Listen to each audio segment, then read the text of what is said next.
Accessibility is so much more than just making it accessible for, because we should. It's making people feel welcome. It's giving people hope. It's giving people, that sense of belonging, and it's making people feel loved. And so, thank you guys for that. And it's super heartwarming, and we just really appreciate it. So, yeah.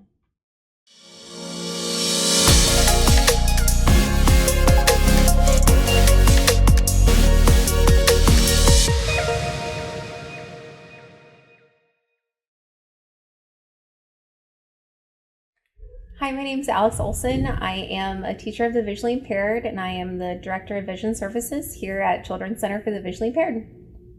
Hi, I'm Haley Sheriff. I'm the Learning and Engagement Specialist at the National World War I Museum and Memorial, and I oversee the Museum and Memorial's public programming.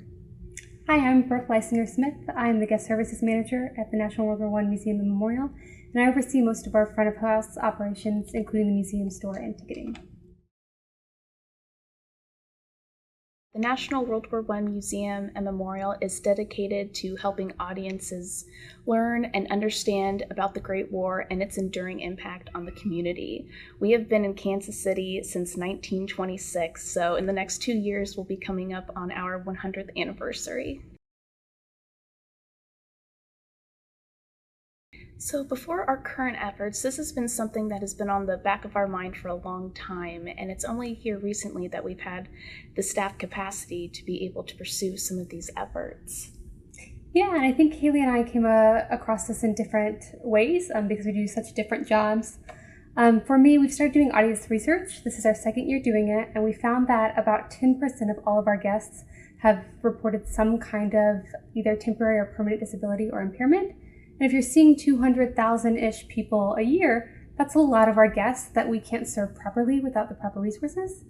So we started with Culture City, which helps guests of all ages with sensory needs, and we implemented that program, and this is kind of our second foray into this kind of work. Yes.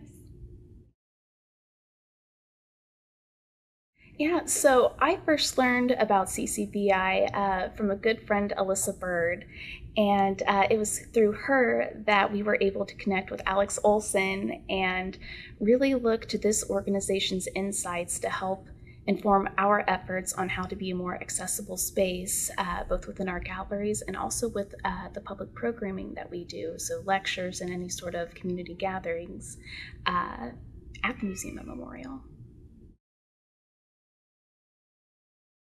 Yeah, it was quite a few months ago, I think. We just kind of started talking through email, and then we did a couple site visits and did a tour.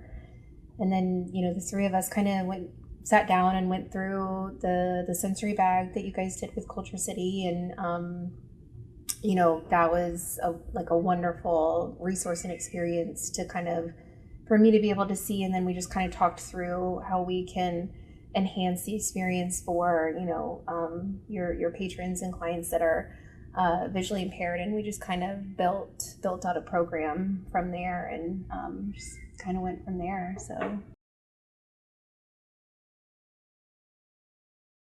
we can kind of talk about the conversations that we had based on your observations. Yeah, we did a walkthrough. We did an initial walkthrough first. And I think it was very overwhelming at first. We all kind of had a good laugh about halfway through, I think, when I said, let's all just take a deep breath. And it was a fun moment, I think, for me, because I got to really, I had been to the memorial before, just as, for fun. And it's a beautiful space. My sister actually took her wedding photos there. I never told you guys that. So it was just kind of a beautiful thing for my family, aside from being able to do work with you guys. But, just being able to kind of see this space within a different lens and to kind of use my knowledge and knowing, kind of how to enhance it for, your clients that are going to be, losing their sight and who are already visually impaired. just kind of looking at it from that space, and just kind of saying like, okay, how can we make this better? How can we, in a very like minimal way, and then all the way up to everything that we would ever want to do.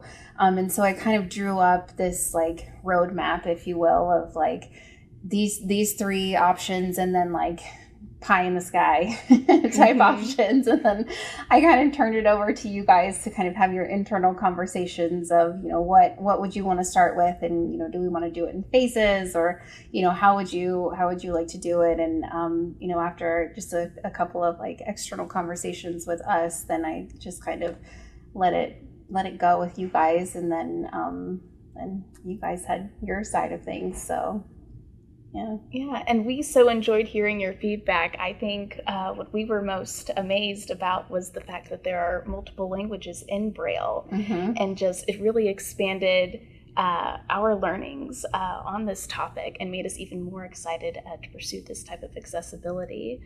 Some of the projects that you proposed, including making a more tactile map and the labels as well. When we took that to our administration, they were very enthusiastic. So we are excited to, start with these first initial steps, and then to eventually, as we gain more momentum, pursue those pie in the sky ideas. Yeah. I think for us, my team, we were surprised at how easy some of these fixes really are, how quickly we could implement them to have such a big impact. So it's kind of a no-brainer for us. Yeah.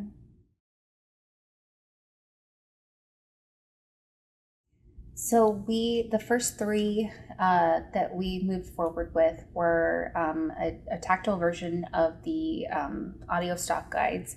So throughout the museum, there are audio stop guides that provide audio input for a lot of the stops within the museum. And so having a tactile version of that and a large print version of that was one of the projects that I worked on for you guys. And then also a tactile and large print version of the visitor's guide was something that I provided to them. And then I also did an orientation guide of the entire museum itself. So basically, I got to spend a lot of time in the museum one day with the help of a lot of volunteers, which we were actually kind of giggling about prior to filming.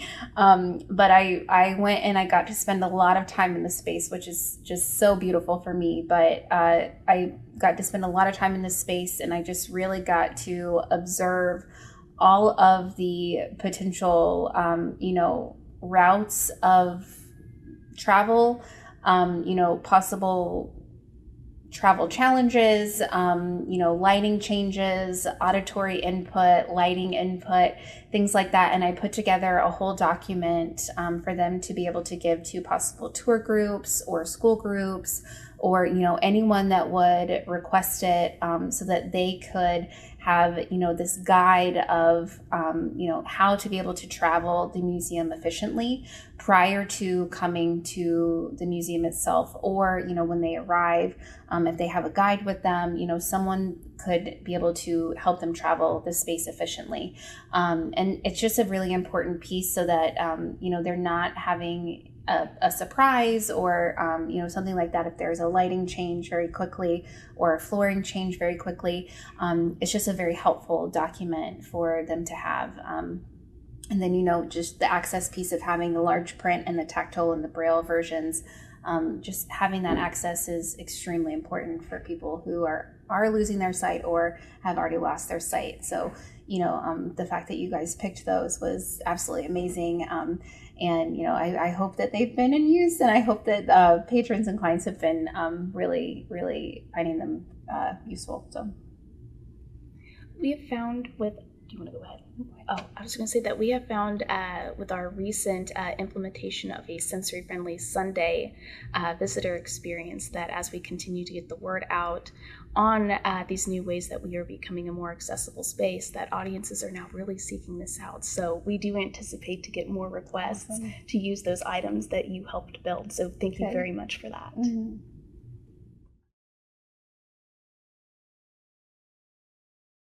So it is part of our mission to become a more accessible space for the community, both in terms of their ability, but as well as different cultures. As the National World War I Museum and Memorial, we see a variety of visitors from across the globe, so we want to make sure that all of our content is able to be accessed by anyone. Also, with this being a global war and with being a military history museum, we see a huge visitorship of veterans, many of whom are visually impaired because of their service. So it's really important to us that we help tell those stories and help them access those stories in hopes that they are able to find themselves as they learn about the history of the Great War. Yeah, I mean, accessibility for me is huge. Having museums and monuments in Kansas City that are willing to take the risk and willing to say this matters is so significant for our community. You guys don't understand how much this means to not just us at CCVI, but even, reporting out on this in a board meeting, telling our families about this. They get so excited about hearing that there's a place in our community that they can now go, that their family can access, and know that they can bring their children there and their child can access this and they won't feel like it's a barrier. And it is so important that, our kids and our families have that support within the community. And I think you'll find that there will be more canes in the museum very shortly. We hope. And more people with visual impairments. When I made that post about the volunteer wanting to take my picture, a veterans group actually reached out to me and said, "Oh my gosh, this is so cool because we cannot wait to come and visit." And it's just so neat and so kind of just heartwarming for us to know that you guys are finding this so significant, and it's a trend now within the community, whether you guys know this or not. There have been 3 more places within the community that have reached out to us because CCVI has posted about it on social media. They've said, hey, wait a minute, if an organization this large can do it, why can't we? And we want to be part of that community that is now accessible for the community of kids within CCVI and the community within Kansas City. And so what you guys are doing is, it's not small. It's huge. It's the KC Metro. It's the nation. It's so significant and so important. And we're so thankful that you guys kickstarted it. And it's just, accessibility is so much more than just making it accessible for, because we should. It's making people feel welcome. It's giving people hope. It's giving people, that sense of belonging, and it's making people feel loved. And so, thank you guys for that. And it's super heartwarming, and we just really appreciate it. So, yeah.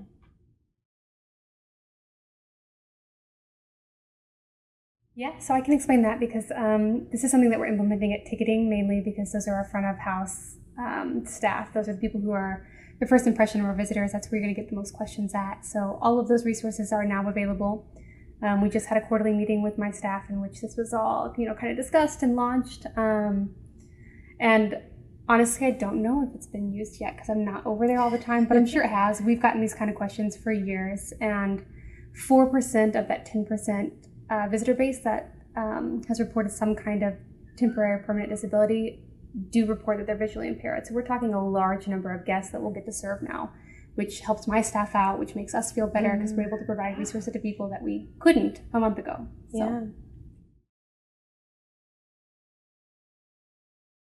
So for now, we really want to see just the trends in our current offerings and just to see what the needs will be for that moving forward before we approach, future projects. But we really think that this is a good start, and we're excited to see and watch it build momentum. I don't know. I mean, I'm really thankful that you guys reached out. It was super fun for me to get to spend time in the space and to work with you guys and develop these documents, and I'm really excited that they're just getting launched. I'm very excited to hear feedback and all the things on how they're going, how they're being used, and I'm just very, very excited that they're going to be in the hands of your clients and people visiting the museum. And I hope that you guys receive good feedback on them, and that they are just, I don't know. So yeah. Likewise. So if you're wanting to visit, from now until Labor Day, we are open 7 days a week, 10 a.m. to 5 p.m. And then post-Labor Day will be open Tuesday through Sunday, 10 a.m. to 5 p.m. You can find us online at theworldwar.org or on our socials at the National World War I Museum. Thank you. Yeah, thank you.